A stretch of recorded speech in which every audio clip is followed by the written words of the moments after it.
आपको सिर्फ इतना करना है, जब टीचर आईडी पासवर्ड से आप जैसे ही उसको लॉगिन करेंगे तो आप टीचर रजिस्ट्रेशन वाला ऑप्शन में जाएंगे, वहाँ पर एडिट प्रोफाइल में जैसे ही जाएंगे तो आपको एड्रेस दिखेगा, एक दिखेगा करेक्ट इनकरेक्ट, दो में से कोई एक को चुनेंगे। अगर आपका एड्रेस सही है तो कुछ उसमें गांव का नाम या आपका पोस्ट भरने के लिए आएगा और आपको रेसिडेंस सर्टिफिकेट उस पर अपलोड करना है। कितना का? मिनिमम 200 KB का PDF में आपको अपलोड करना है। OTP से आप सबमिट करेंगे तो वो सबमिट हो जाएगा। तो कन्फ्यूजन जो है, ये कन्फ्यूजन है कि नियुक्ति जिस समय हुई थी वो वाला रेसिडेंस देना है या नया रेसिडेंस देना है। आप कोई सा भी प्रमाण पत्र अपलोड कर दीजिए और वो अपडेट कर दीजिए। जहाँ तक बात डाटा करेक्शन का है दोस्तों, आप जैसे ई शिक्षा कोर्स पे लॉगिन करेंगे तो हो सकता है आपका कुछ डाटा जो है इनकरेक्ट आपको दिखाई दे, गलत दिखाई दे। तो ऐसे डाटा को आप जो DCF फॉर्म भर के देंगे तो उस पर सही सही भर के देंगे।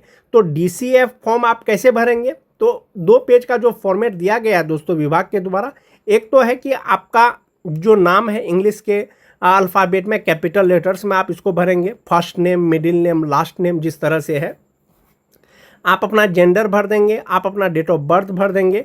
सोशल कैटेगरी का मतलब हुआ दोस्तों कि हो सकता है कि आपका सिलेक्शन UR में हुआ हो, जनरल कैटेगरी के सीट में हुआ हो, लेकिन आपका कैटेगरी क्या हो, BC हो, EBC हो, तो आपका जो सोशल कैटेगरी है वही सोशल कैटेगरी आपको भरना है। बहुत सारे शिक्षक ऐसे हैं दोस्तों जिनका जो है ई शिक्षा कोर्स पर उनका कैटेगरी चेंज है या गलत है, BC हो गया है, UR है तो EBC हो गया है, तो आप उसको करेक्ट नहीं कर पाएंगे। फिलहाल आप एड्रेस ही उस पर अपडेट कर पाएंगे, लेकिन DCF फॉर्म में आप सही सही भर के देंगे। उसके बाद है रिलीजन, उसके बाद है mobile number, Aadhaar number, nature of appointment. Nature of appointment का मतलब हो जाएगा दोस्तों, अगर आप विशिष्ट BPSC हैं तो रेगुलर हो जाएगा। Type of teacher, type of सब टीचर, क्लास कैटेगरी कौन सा है, 1 to 5 के हैं, 6 to 8 के हैं, 9 10 के हैं, 11 12 के हैं। उसके बाद है दोस्तों अपॉइंटमेंट सब्जेक्ट। अपॉइंटमेंट सब्जेक्ट अगर 1 to 5 की बात करें तो 3 गो सब्जेक्ट होता है, एक होता है आपका जनरल, एक होता है उर्दू, एक होता है बांग्ला। जिस सब्जेक्ट में आपकी बहाली हुई है वो वाला सब्जेक्ट आप लिख देंगे, जनरल है तो जनरल लिख देंगे। और यहाँ पर है दोस्तों date of joining in service, most important चीज़ है 15 की date of joining in service आप कौन सा दें। जो नियोजित शिक्षक हैं 2025 से पहले जो नियोजित शिक्षक थे तो अलग अलग साल में नियुक्त अलग अलग नियोजित शिक्षकों का अलग अलग ज्वाइनिंग तिथि था, लेकिन 1 जनवरी 2025 से जो विशिष्ट शिक्षक बने हैं तो सबका एक तिथि हो गया। यहाँ पर है date of joining in service, तो आपका जो फर्स्ट ज्वाइनिंग है आप उसको इसमें भर दिए। उसके बाद है कि डिस्ट्रिक्ट ऑफ फर्स्ट ज्वाइनिंग, अगर आपका ट्रांसफ़र होकर के आए हैं, किसी दूसरे ज़िले से आप ट्रांसफ़र होकर के आए हैं तो पहला ज़िला में कब आप ज्वाइन किए थे वो इसमें भर दीजिए। उसके बाद है GPF number, UAN number, PRAN number. जो नियोजित शिक्षक हैं अपना डेटा भर रहे हैं तो वो अपना UAN नंबर भरेंगे, जो विशिष्ट शिक्षक या BPSC शिक्षक हैं तो प्रान नंबर भरेंगे। तो ध्यान रहे दोस्तों, जो नियोजित शिक्षक से विशिष्ट शिक्षक या BPSC शिक्षक भरे हैं तो उनको प्रान नंबर ही भरना है। ऐसा नहीं जो नियोजित थे पहले उनको UAN नंबर मिला था तो UAN नंबर भी भर दिए और प्रान नंबर भी भर दिए। जो राजकर्मी शिक्षक हैं वो प्रान नंबर या GPF नंबर जो भी हो वो आपको भरना है। UAN नंबर सिर्फ नियोजित के लिए है। पोस्टिंग डिटेल्स का मतलब हुआ कि आपका जो विद्यालय है कौन जिला में है, कौन प्रखंड में है, CRC कौन सा है, स्कूल का नाम क्या है, अपॉइंटमेंट लेवल क्या है आपका, अपॉइंटमेंट अथॉरिटी कौन है। उसके बाद है date of joining of the current school, जो आपका फर्स्ट ज्वाइनिंग होगा। जैसे आप एक स्कूल में 20 साल 25 साल से काम कर रहे हैं तो जाहिर सी बात है वही आपका यहाँ पर डेट ऑफ ज्वाइनिंग होगा। उसके बाद पर्सनल इन्फॉर्मेशन, पर्सनल इन्फॉर्मेशन में आपका PAN number, father's name, mother's name, ये आपको सही सही डाटा भर करके देना है। उसके बाद है दोस्तों मेरिटल स्टेटस। बहुत सारे टीचर ऐसे होंगे जिस समय वो ज्वाइन किए होंगे या ई शिक्षा कोर्स पे रजिस्ट्रेशन किए होंगे उस समय वो अनमेरिड होंगे, लेकिन अब वो मैरिड है। चूंकि उस पर एडिट वाला ऑप्शन नहीं है तो आप DCF फॉर्म में भर देंगे, मैरिड कर देंगे।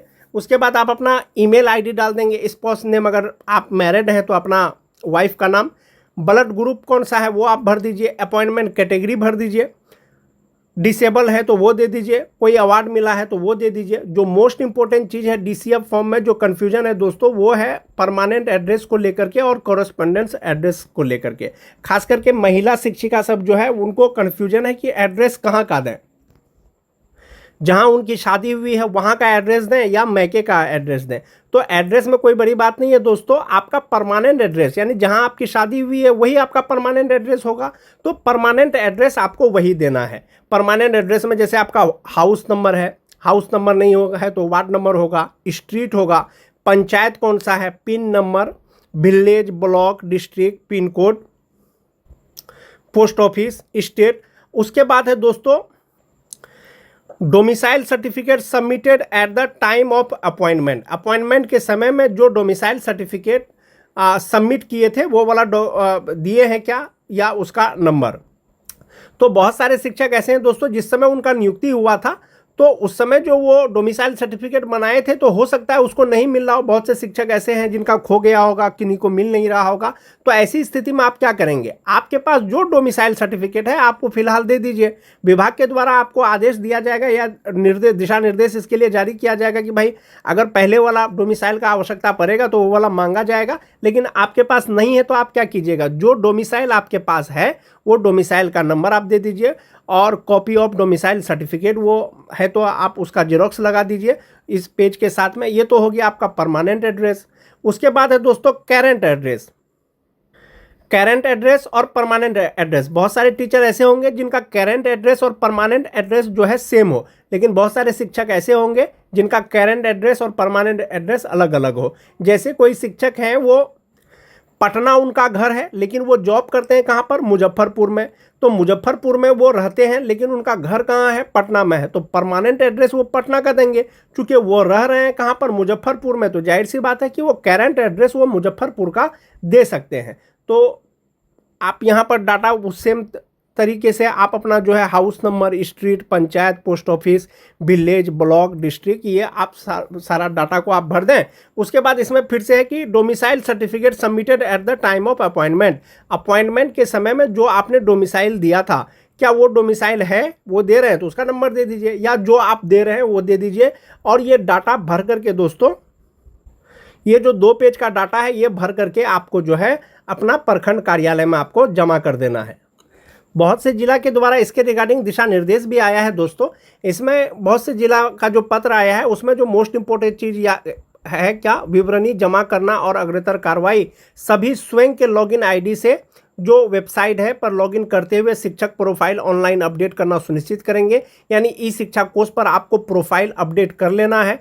अपडेट होने के उपरांत पत्र के साथ संलग्न प्रारूप DCF फॉर्म में सभी आवश्यक जानकारियां की प्रविष्टि कर उसे संबंधित प्रखंड शिक्षा पदाधिकारी कार्यालय में जमा करना सुनिश्चित करेंगे।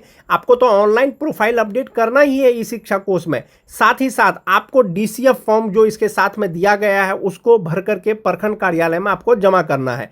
यह विवरण इसलिए आवश्यक है कि ताकि शिक्षक प्रोफाइल के शेष महत्वपूर्ण विवरण जैसे शैक्षणिक एवं प्रशैक्षणिक योग्यता, सेवा काल में स्थानांतरण विवरणी, नियुक्ति विवरणी और वर्तमान वेतन का विवरणी आदि को सिस्टम पर आगे अपडेट किया जा सके। वैसे नवनियुक्त प्रधानाध्यापक, प्रधान शिक्षक, विद्यालय अध्यापक जो ग्रीष्म अवकाश में मुख्यालय से बाहर हैं वह तत्काल केवल शिक्षक प्रोफाइल अपडेट करेंगे। ग्रीष्म अवकाश समाप्त होने के उपरांत DCF फॉर्म अनिवार्य रूप से दिनांक 28 जून 2026 तक प्रखंड कार्यालय को उपलब्ध कराएंगे। क्योंकि आप सभी जानते हैं कि बिहार के सरकारी विद्यालयों में अभी गर्मी की छुट्टी चल रही है। जो मुख्यालय से बाहर है यानी कि अपने स्कूल में नहीं है, अपने घर में नहीं है, तो ऑनलाइन आपको ई शिक्षा कोष पर अपना प्रोफाइल अपडेट कर लेना है। जब ग्रीष्म अवकाश के बाद जब स्कूल खुलेगा तो आपको 28 जून तक जो है वो DCF फॉर्म भर करके आपको प्रखंड कार्यालय में जमा कर देना है।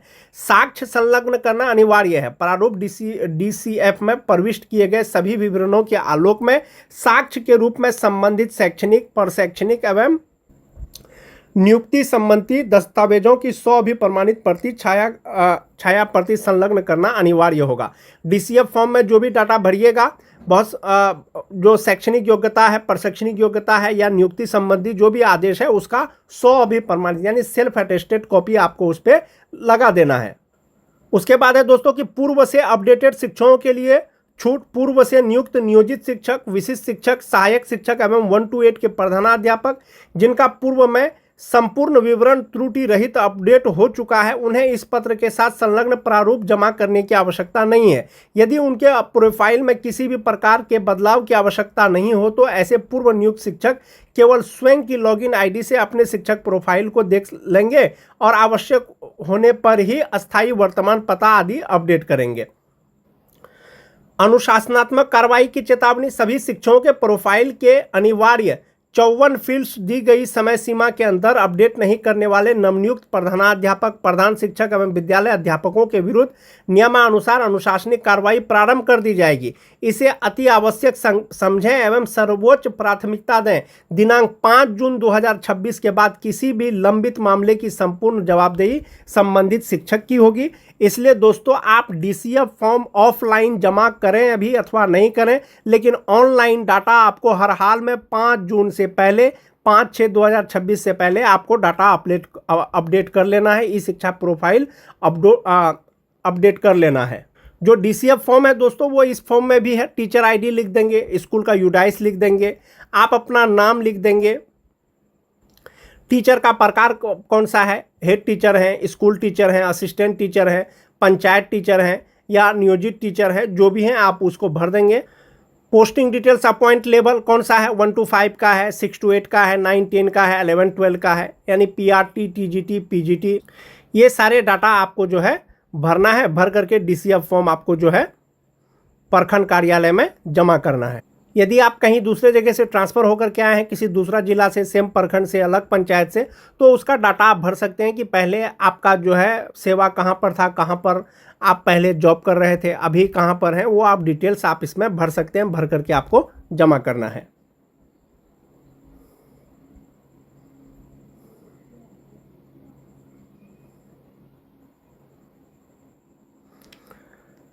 नौ नंबर का पॉइंट में देखें दोस्तों, 9 नंबर का पॉइंट में है कि whether appointed based on the teacher eligibility test, क्या टीचर एलिजिबिलिटी टेस्ट के आधार पर नियुक्ति हुई है तो उसका रोल नंबर, पासिंग ईयर, कितना मार्क्स आया था वो दे देना है।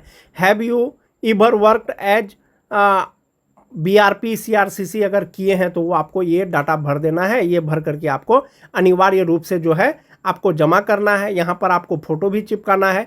ध्यान रहे दोस्तों, ऑनलाइन जो ई शिक्षा कोर्स पर आप प्रोफाइल अपडेट करेंगे वो 5 जून तक आपको हर हाल में कर लेना है।